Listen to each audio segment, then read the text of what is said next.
মহান আল্লাহর অশেষ মেহেরবানি যে আল্লাহ আমাকে আপনাকে তার হুকুম ফজরের 2 রাকাত ফরজ নামাজ মসজিদে এসে জামাতের সহিত আদায় করার তৌফিক দান করলেন।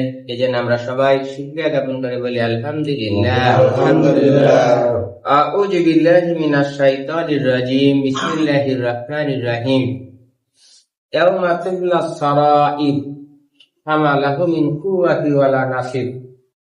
কোরআন শরীফের 30 পারায় 86 নম্বর সূরা তারিক এর 9 এবং 10 নম্বর আয়াত, যে ইয়াউমা তুবলাস সারাইর, সেদিন গোপন বিষয়সমূহ পরীক্ষা করা হবে অথবা প্রকাশ করা হবে।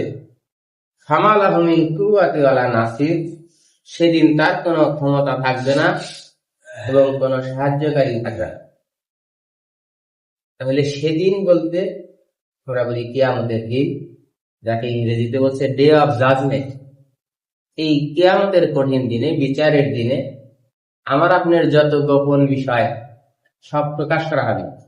দুনিয়ায় আমি আপনি এত ভালো কাজ করছি যেটা দুনিয়ার অন্য কেউ জানে না, সেদিন আমার সামনে প্রকাশ করা হবে।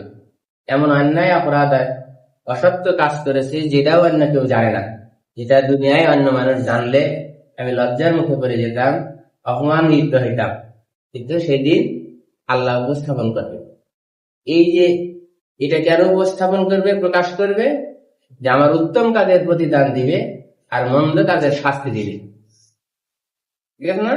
উত্তম কাজের প্রতিদান পুরস্কার দিবে আর মন্দ কাজের শাস্তি দিবে। এই জন্য এই গোপন বিষয়সমূহ প্রকাশ করা হবে। দুর্ভাগ্যজনক হলো যে সেদিন আমার আপনার কোনো ক্ষমতা থাকবে না, অথবা বিপদ যদি হয়ে যায় তার জন্য সাহায্যকারী থাকবে না। আল্লাহ পাক আমাকে আপনাকে কিয়ামতের সেই কঠিন দিনকে মাথায় রেখে দুনিয়ায় যতদিন বেঁচে থাকে আমরা যেন নেক কাজ, ভালো কাজ এবং অন্যায়, অসত্য, অসুন্দর থেকে দূরে থাকতে পারি। আল্লাহ পাক কবুল করুন। আমিন।